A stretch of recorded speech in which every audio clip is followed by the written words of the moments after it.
खाली मुंडीवर पाय. मुर्दाबाद मुर्दाबाद काँग्रेस पार्टी मुर्दाबाद. छत्रपती शिवाजी महाराज की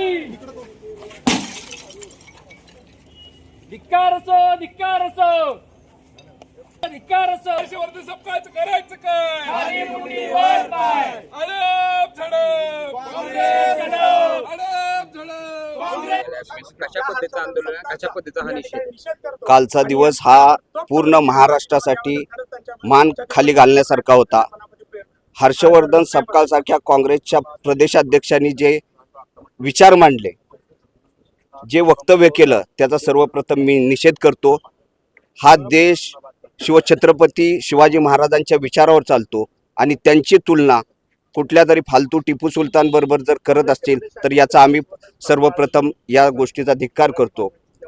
ज्या शिवछत्रपतींनी महिलांच्या आदर करण्यासाठी शत्रूची जरी महिला त्यांच्याकडे आली तर तिला साडी चोळी करून आदराने पाठवलं आणि त्यांची तुलना जर हजारो हिंदू महिलांची आबरू लुटणाऱ्या टिपू सुलतान बरोबर जर केली जात असेल तर आम्ही हे कदापि सहन करणार नाही आणि याचा आम्ही जाहीरपणे निषेध करतो. आणि हे सगळं होत असताना हे जर मुस्लिम मतं मिळवण्यासाठी जर छत्रपतींची तुलना टिपू सुलतानशी करत असतील तर हे आम्ही कदापि सहन करणार नाही. आणि हर्षवर्धन सपकाळांना आम्ही इशारा देतो की अशी जर वक्तव्य केली, आता शिवजयंतीचा दिवस आहे, 19 तारखेला आपण शिवजयंती साजरी करतो आणि टिपू सुलतानची आणि शिवाजी महाराजांची जर तुलना करत असेल तर या सगळ्याचा जाहीर निषेध करतो. आणि येणाऱ्या काळात अशी जर वक्तव्य केली तर सपकाळांना आम्ही रस्त्यावर फिरू देणार नाही. आणि इंग्रजांबरोबर लढण्यापेक्षा टिपू सुलतानांनी तलवारीच्या जोरावर किती हिंदूंचं धर्मांतर करून घेतलंय याचा बी इतिहास समोर यायला पाहिजे. किती हिंदू मुलींची आबरू लुटली याचाही इतिहास समोर यायला पाहिजे. आणि हा इतिहास बाजूला ठेवायचा आणि दुसरा कुठला तरी इतिहास घेऊन नाचायचा असेल तर हिंदू हे सहन करणार नाही. आज संपूर्ण महाराष्ट्रभर भारतीय जनता पार्टीने सर्वच काँग्रेसच्या कार्यालयासमोर जोडे मारो आणि निषेधाचं आंदोलन करण्याचं ठरवलेलं आहे. खरं म्हणजे आज महाशिवरात्रीचा दिवस आहे. सर्वांना शिवभक्तांना हा आज पर्वणीचा दिवस आहे. शहरात सगळीकडे शिवमय वातावरण आहे. छत्रपती शिवाजी महाराजांची जयंती आहे 19 तारखेला आणि शहरात सगळीकडे त्यांच्या विचारांचा जागर होतोय. त्यांचा जागर होत असताना काल ही काँग्रेसच्या अध्यक्षांनी जी जुलमी राजवट करणारा टिपू सुलतान आणि छत्रपती शिवाजी महाराज यांची जी तुलना केलेली आहे, इतिहास माहीत नसताना अशा प्रकारची तुलना करणं हे अत्यंत गैर आहे. एक जुलमी राजवट असणारा राजा, जो स्वतःला राजा म्हणवायचा असा टिपू सुलतान, ज्यांनी बायकांच्या चारित्र्याचं हनन केलं, त्यावेळेला अनेक लोकांची कत्तल केली आणि अनेक लोकांना त्यांचे खजिने लुटले आणि राजांना, अशा हिंदू राजांना त्रास देण्याचा प्रयत्न केला, त्यांची राजवट संपुष्टात आणण्याचा प्रयत्न केला.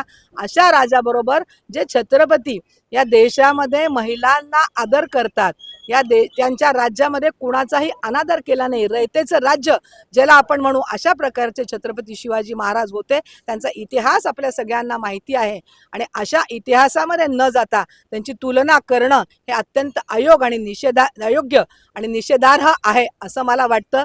आज त्यांच्या प्रतिमेला जोडे मारो आणि काँग्रेसचा निषेध करण्याचा कार्यक्रम आम्ही तर काँग्रेस भवनासमोर केलेला आहे. आज खऱ्या अर्थाने या शिवछत्रपतींच्या प्रतिमेचं पूजन आम्ही सगळेजण शहरामध्ये करतोय. शिवाय महाशिवरात्रीचं शिवाजी महाराजांचं जे दैवत होतं महादेव, त्याची आज महाशिवरात्र आहे आणि अशा दिवशी आम्ही या नालायक माणसाचा निषेध करतोय. आज केवळ फक्त त्याच्या प्रतिमेला जोडे मारलेले आहेत, परंतु प्रत्यक्षात ते जेव्हा आमच्या समोर येतील तेव्हा त्यांनाही जोडे मारायला आम्ही कमी करणार नाही. त्यांना आम्ही इशारा देतोय की तुम्ही अशा प्रकारचं वक्तव्य मागे घ्यावं.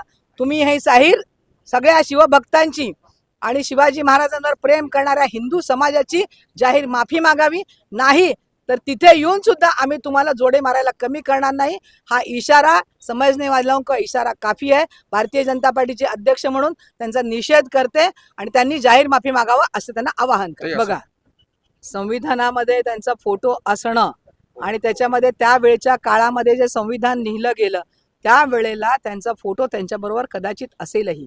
मी तर संविधानामध्ये त्यांचा फोटो आहे असा आत्ता पाहिलेलं नाही परंतु त्यांचा फोटो जर असेल तर तो आम्ही त्या संदर्भामध्ये इतिहासकारांची ना त्याची सगळी चौकशी करायला सांगू. इतिहासकारांनी तो इतिहास का लिहिलेला आहे किंवा संविधानामध्ये त्याचा अंतर्भाव केलेला आहे असं जर आम्हाला आढळलं तर इतिहासकारांची चर्चा करून त्याबद्दल पुढील कारवाईसाठी आम्ही मागणी करू.